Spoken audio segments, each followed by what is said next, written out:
It goes without saying that Kate Bush is unique. More to the point, she can seriously be considered the UK's greatest female recording artist. It can also be said that the cinema has been one of the major influences on her work. I'm Stephen Archibald, and welcome to my podcast.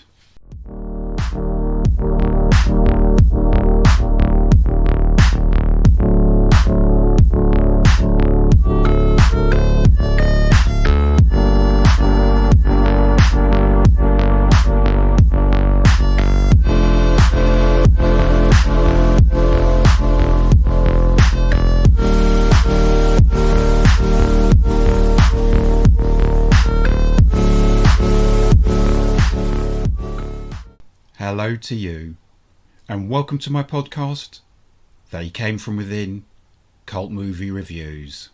You are Bogart, he is George Raft, Kate Bush's cinematic influences.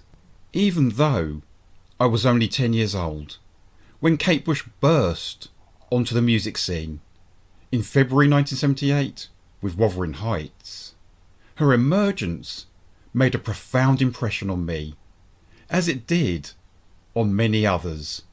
It was almost as if she emerged from the ether, or stepped out from another world, an experience akin to, say, encountering a benign alien. Despite her having been an intelligent, well-read young lady, it was not the revered 1847 novel by Emily Bronte which first inspired Kate to write Wuthering Heights. She'd first been intrigued by this passionate story as a child through glimpses of the BBC's 1967 adaptation, and it's likely she also saw the 1970 cinema version, the one which stars a seriously dashing Timothy Dalton as Heathcliff and a rather enchanting Anna Calder Marshall as Kathy. And who would have thought that its director, Robert Fust, would then go on to make the abominable Dr. Phibes and Dr. Phibes Rises Again. The 19-year-old Kate Bush achieved instant stardom with her debut single, It Was Fate, something reinforced by the fact that both Kate and Emily Bronte were born on the 30th of July.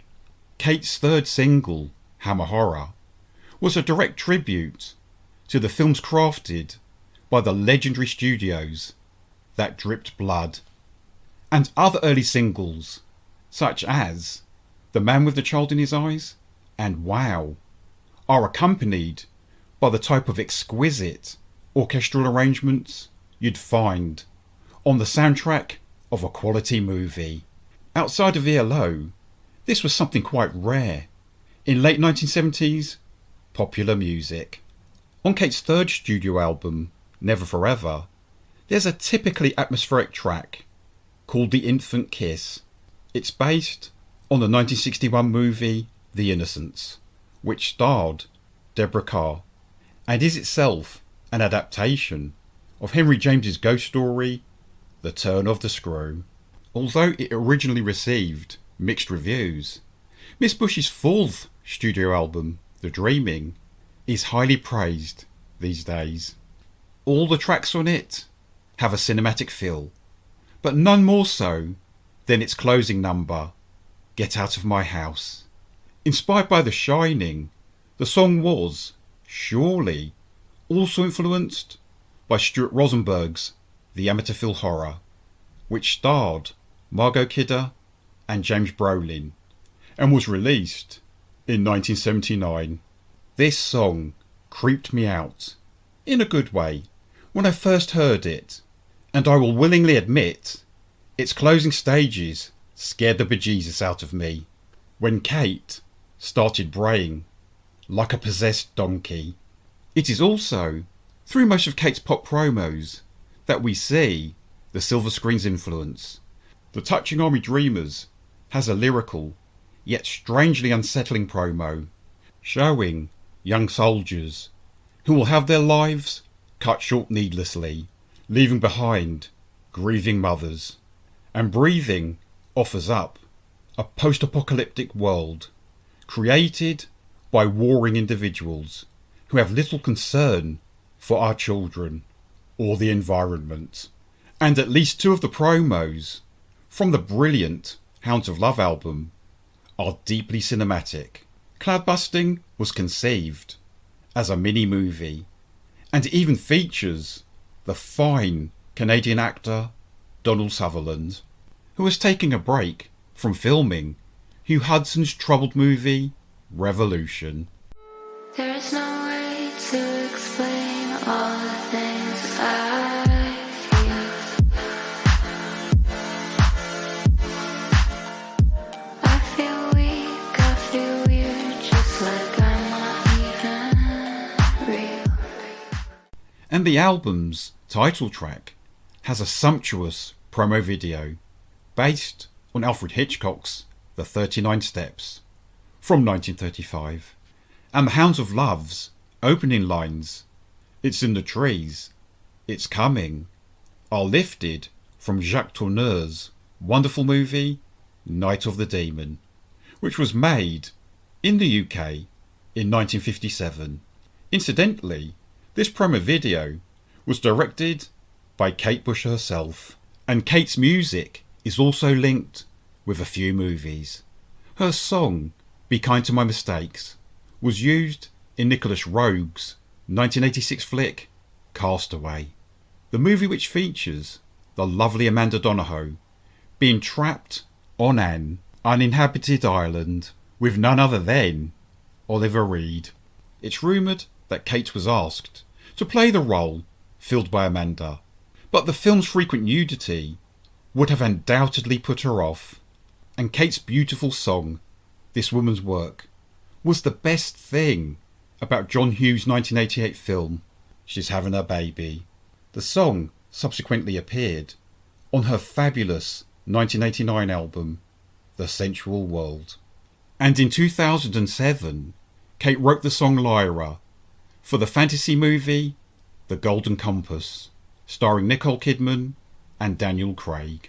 And Kate Bush's outstanding 1985 single Running Up That Hill finally made it to number 1 on the UK singles chart in June last year, on the strength of featuring in the 4th series of Stranger Things, a show heavily influenced by 1980s fantasy movies. Kate has made the odd foray into acting. For example, she appeared in a 1990 episode of the comic strip Presents called Lay Dogs, in which she played a bride called Angela in a far from salubrious setting, and she wrote the song Ken for another comic strip Presents episode entitled GLC, The Carnage Continues. In 1993, Kate starred in the short film The Line, The Cross and The Curve, which she also wrote and directed.